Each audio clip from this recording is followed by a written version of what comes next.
Hi Taurus, welcome to your March 2020 astrology reading and tarotoscope. So Taurus, Venus moved into your sign today, the 4th of March, and as your ruling planet and in your sign, this looks pretty good for you. Making conjunctions to Uranus, it looks pretty good for you. 2 of Cups. Venus being in your sign is one of the most romantic occasions for most people, but particularly for you. It's good stuff. Page of Wands and the Death card. But we're going to have to we're going to have to ruthlessly cut out some quite immature, dated, or ridiculous, because the Page of Wands can be quite ridiculous, ideas about the way that you love, or the way that love works, or the way that the world works, or the way that human nature is. These paradigms you've created for yourself are being put out, possibly because you've met somebody new, possibly because you've fallen for somebody, possibly because you're seeing love in a way that you've never seen it before, and you're feeling as though the world is a better place, which would be nice considering the world is a little bit scary at the minute. It's always been, if you choose to look at it that way, but at the moment people are very anxious. And for you, because this is for you particularly, Taurus, Sun, Moon and Rising, for a lot of you, your romantic life has shifted so severely in the last 6 months to a year that you feel like a completely different Taurus, because your love life, the way that you love, is completely different. And for some of you, that unfortunately involved the destruction quite rapidly of a relationship with somebody that you thought was your soulmate. Could have been a Virgo, the Hermit and the 6 of Cups. For some of you, you're feeling as though you've loved more than you ever could. And for some of you, you're now there feeling like you've loved more than you ever have. Love is indeed the focus. For those Taurus that feel quite lonely, for those Taurus that feel kind of confused, and like there is nobody, Pisces season, right up until the 21st of March, Pisces season might bring somebody back around. For a lot of you, I think it is a Scorpio. For a lot of you, it's a Virgo. For a lot of you, it's a fire sign. And for some of you, it's an air sign. So really all the signs are on the board. But what I'm looking at most closely is the relationship you have with Pisces and Virgo at the minute. It's like this unexplainable bond that isn't always easy, and certainly has very strong challenges. And for a lot of you, you're tired of the toxicities associated with the mutable signs in general that I think a lot of you are walking. It's a mixed bag for Taurus, but your love life is the central focus, with Venus being in your sign. More than anything, Taurus, this month for you is about romance. Oh. 10 of Cups underneath, but the Tower and the 6 of Swords. It's about time we did some reconstruction. And it's pretty heavy reconstruction, but it's worth it. Uranus will do that. Uranus will throw you surprises. For some of you, it's falling in love unexpectedly, head over heels. 1 minute you're completely single, the next minute you're in a relationship. You don't know how the hell you got there.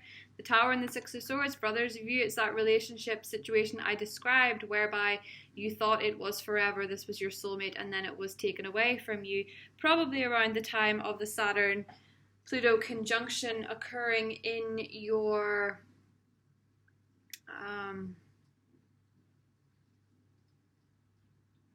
the area of your higher knowledge, because it's changed the way that you see the world. 100%.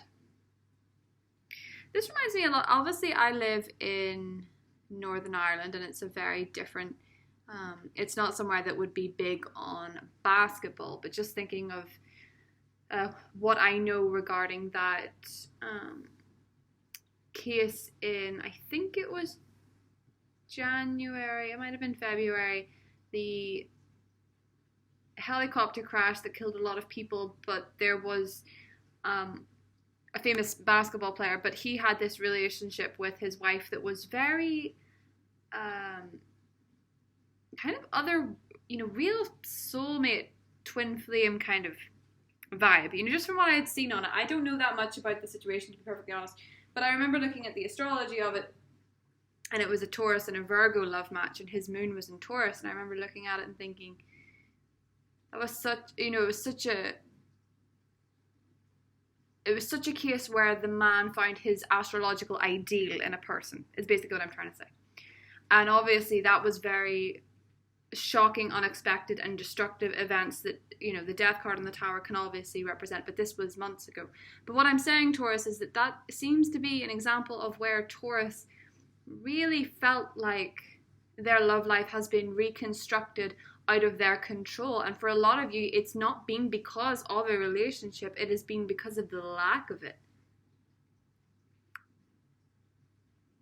I feel for a lot of Taurus that in March, what this means quite simply is that you either have this attitude towards dating and romance that is just a little bit dated. And no disrespect to you, but as a fixed sign, because I'm a Scorpio myself and Taurus is obviously my opposite sign, but I see this happen so much with Taurians, is that they have this kind of preconceived idea of the way it should be that oftentimes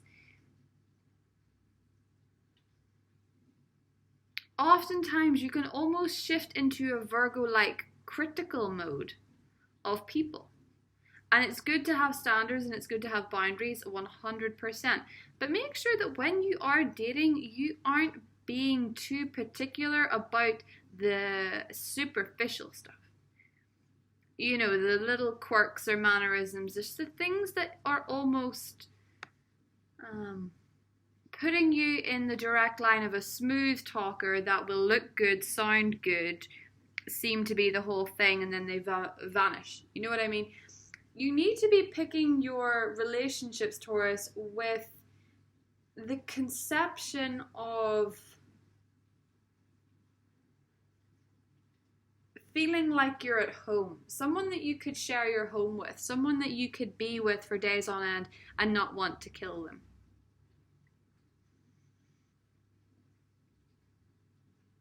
There is a spark in you that went out with a relationship quite young, I think, for many of you. A relationship that really, really put out this little spark in your mind about romance. For those of you that are single. And for those of you that are in a relationship, you worry a lot maybe about the spark going out. But what this requires is a deeper reflection of self. Because a happily ever after with the Ten of Cups is entirely possible, but it lies on making some big decisions on what you define as a successful relationship. Six of Wands, the Judgment, Ten of Cups underneath the Page of Pentacles, making me think that perhaps, yes, some of your attitudes towards the way that you should date, the way that you should interact, the way that you should love, or the way that they should do these things is a little bit outdated. And in order to get the ring, in order to get the love, in order to get the feeling of just knowing and something a little bit more developed, you need to have a great period of self-reflection if you haven't already done so. And that doesn't mean that the hermit has to be isolation.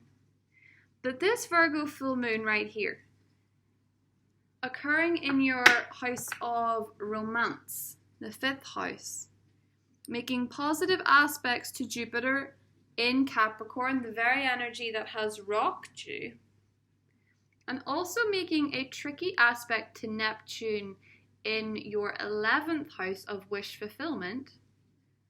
You should be very careful for what you're wishing for from love. Because with Uranus in your sign connecting with Venus, things could happen very quickly. And you want to make sure that this Tower moment is a pleasant experience. You want to make sure that you know the type of person that you're willing to date and the type of person you're not willing to date and the type of love you will have and the way it should look and the way it should feel, most importantly. You have all those decisions. Just make sure you're not wasting it on the trivial stuff.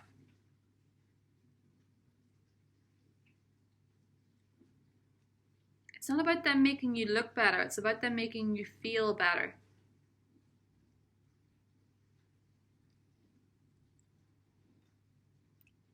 There is a brand new phase occurring with Uranus connecting with Venus in your sign.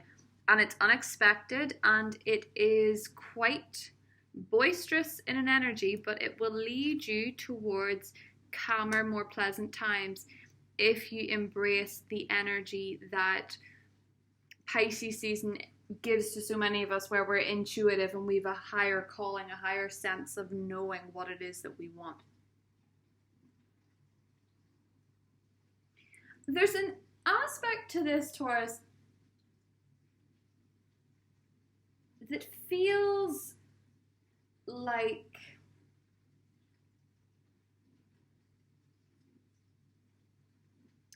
somebody in your immediate life really threatens you by their boisterousness, by their fun, by their banter, by their chattiness, and by their openness. And it's not because they're bad, it's because they're so comfortable in their own skin that it makes you feel a little bit uncomfortable. And the reason it makes you feel uncomfortable is because Venus in your sign is asking you, how do you love yourself? When the planet of love goes into your sign, yes, it makes you more attractive. Yes, it makes you a prime target for romance and love. But do you like yourself? Do you love yourself? Or are you kind of put out by people that are in the moment the way that you want to be right now? And you will be, and you can be. But just make sure before you blow your top at somebody that you are reflecting a little bit on why you feel the way that you do about these people, why that you feel as though they are getting to you. So we shall draw an oracle card and then an animal magic card. So Taurus. Dance with life. Do something to change your energy. May actually be literally dancing, enjoying yourself, having fun. I know that there is a strange, particularly if you're empathic or empathetic, there's a strange energy in the air as it is. But you can still dance with life. You can still enjoy it. You can still be free. And with the zebra card, you can embrace your magic and your uniqueness. And you can be out there and you can be seen and you will be seen. And this person you will enjoy the company of so much more because you will understand that they felt the way that you will feel by the end of March.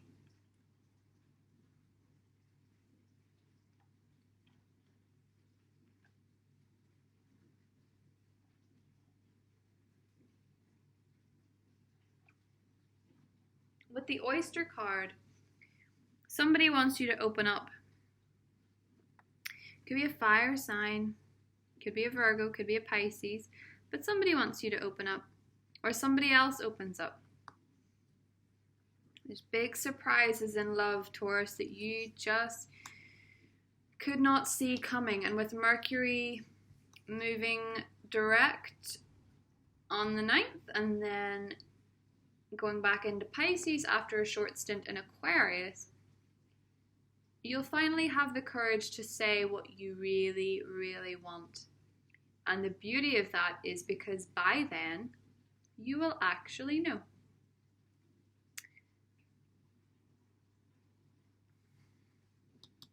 Virgo full moon is important. We'll get more into it in the extended. Love you. Bye.